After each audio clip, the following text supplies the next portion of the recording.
Hi, I'm Chef Sherry and I'm here to show you how to make an Alfredo pizza on the Blackstone Pizza Oven. The Alfredo pizza is pretty easy to make on the pizza oven. Basically, you only need just a couple ingredients: the cornmeal for underneath the pizza dough, your pizza dough of choice. You can do prepackaged. This is a homemade dough that I made. Chicken, I just cooked up some chicken pieces, the butter chicken that's on my website. I cooked it up on the Blackstone griddle ahead of time, and then I just chopped it up into pieces. So it's nice and tender pieces of chicken, but it's in bite-sized pieces. And then I made the Alfredo sauce that you can either do on the stovetop or you can do on the Blackstone griddle. And your cheese of choice. So you could use mozzarella cheese. I have the Italian 6-cheese blend. So whatever cheese that you like. So pretty easy. So pizza crust, chicken, Alfredo sauce, and cheese is what you're going to need. So you want to make sure that the griddle is preheated. The pizza oven griddle is preheated before you start. And that's one thing that I found when I'm cooking the pizzas is you do not want to start the pizzas too early before it's warmed up. I found that the optimal temperature is going to be between like 500 to 600 degrees. 550 is pretty ideal. And I haven't really gotten up too much higher than that, so I'm not sure if higher is better, but those are pretty much the optimum times that the temperatures that I use for my pizza oven. So I just have my dough. So I'm gonna make sure, this is one key that I have, tip that I have for, is use cornmeal. If you use flour underneath of it, it has a tendency to burn when you put it on the stone. We're actually going to make this directly on the pizza peel, put it on the stone that is in the pizza oven. You can do, put it on,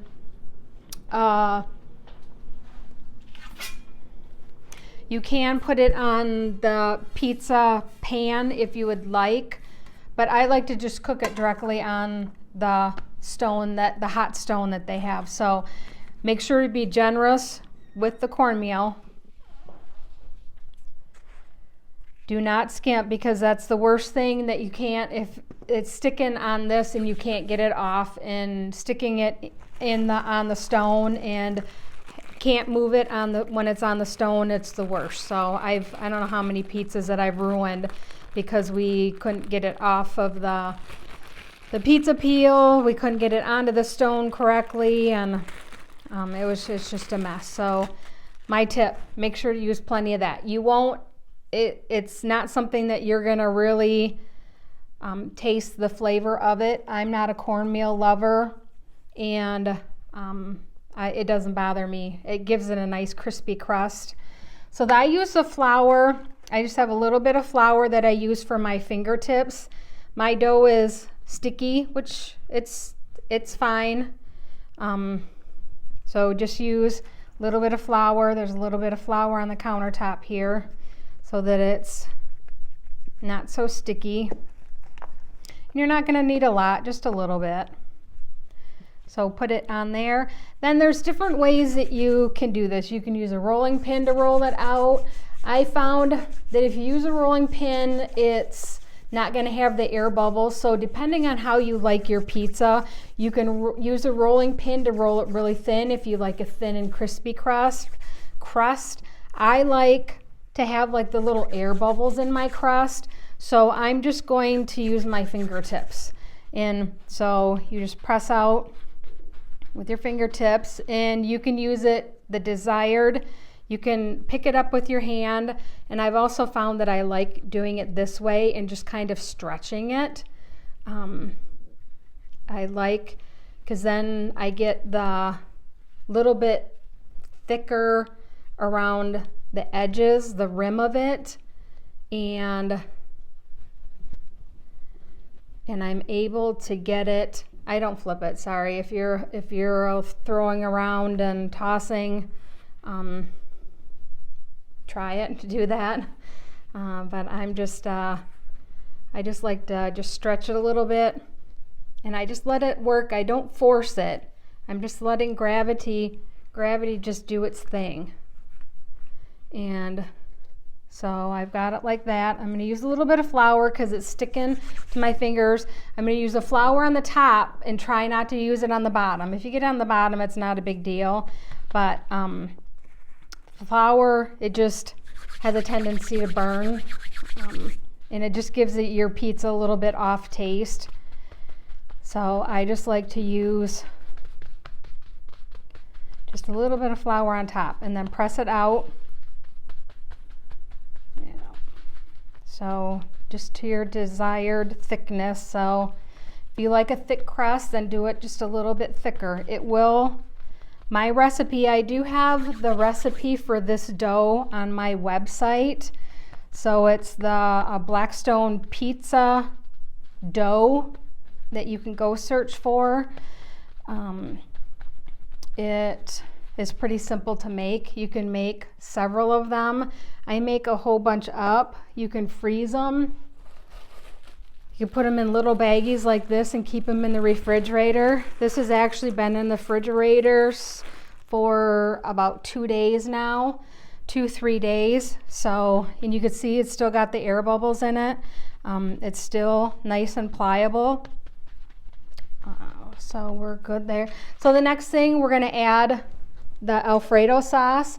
In this too, you could use jar sauce. You don't have to make your own Alfredo sauce. So you can just use whatever Alfredo sauce that you like. And then I just do it, I don't, you don't want it hot. Like you don't want to just make it, because you don't want it to melt the crust.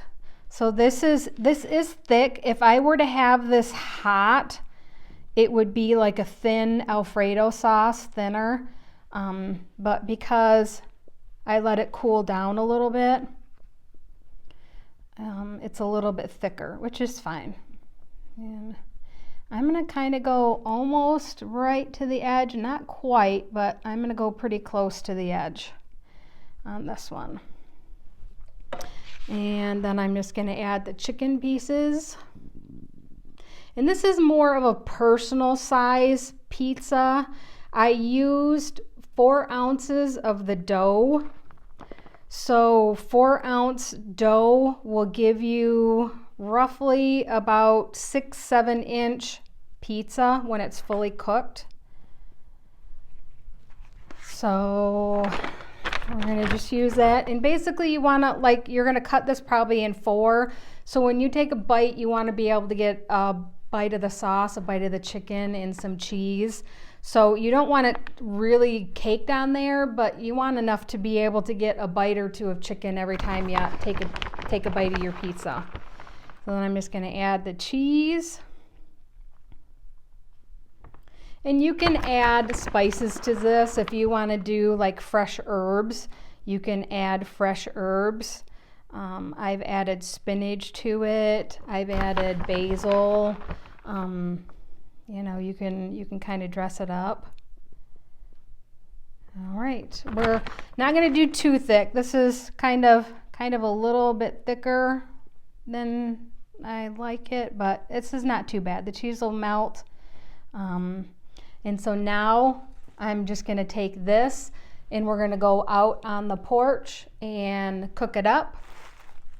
So I'll meet you out there. All right, we got the Blackstone Pizza Oven preheated. It's pretty warm. We're over 600. We're like 700 range. Right now it's pretty hot. I did have the oven door on it, so it's very hot. We have the pizza. And basically I'm going to use the pizza peel and just slide it in. So I'm going to put the tip of this about in the middle of the pizza stone, and then I'm just going to slide it off. So I'm going in at an angle. This is up, this is down, but not very much. So I'm just going to go in and do a quick motion. It's about halfway, and then I'm just going to slide it. slide it like that, and it just slid right onto the pizza stone. So, and it just slid right onto the pizza stone. We're gonna let it cook for a good couple minutes, and then we're gonna rotate it. So the hot, I found that it's hotter on the back side, so the pizzas do cook warmer or cook more on the back side than the front. So I just like to rotate it halfway in between cooking. But you want to make sure that the crust is nice and golden brown before you try turning it, because if it's not cooked all the way, then it's going to stick and you're going to have problems. So you got to let the crust cook good before you turn it. So we'll come back in a couple minutes and I'll show you about turning it. So it's looking good. Let's take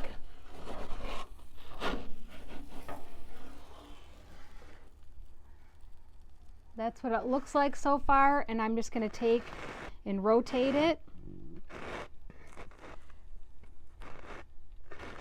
It's still not quite done in the middle. It's getting nice and golden brown there, but we're just going to leave it just a touch longer.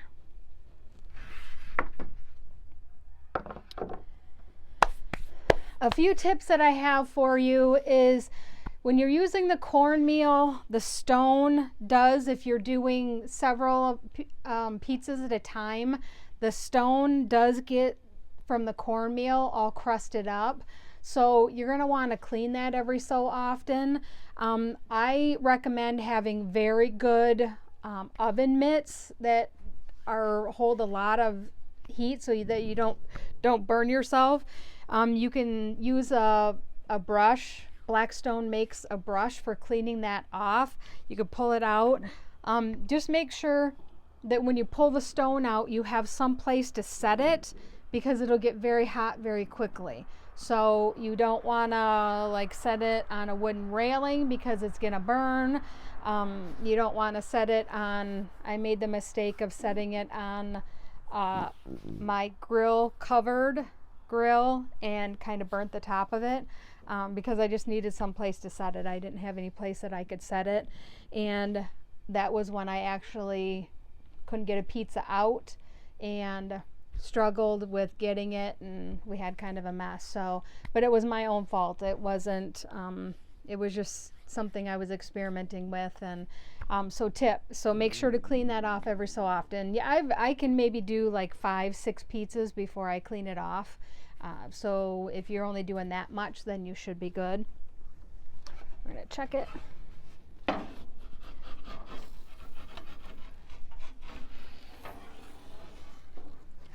Ooh, look how golden brown that is. The crust, nice and crispy. Check, nice and crispy. We got nice crispy golden brown on the top here. It looks amazing, and it only took maybe 4 or 5 minutes to cook a personal size like this. I do have it set on medium, the heat, and it is probably 700 degrees. It's warmer than I normally like it. So usually I don't have it that high, but that's a good temperature. It turned out really good. So enjoy the chicken Alfredo pizza. And if you like this recipe, go and like my page, subscribe to this page, go to my website, FromMichiganToTheTable.com. You'll find all kinds of pizza oven recipes. You'll find Blackstone griddle recipes, smoker recipes, Midwestern cuisine recipes. So go check it out. Thanks. Bye.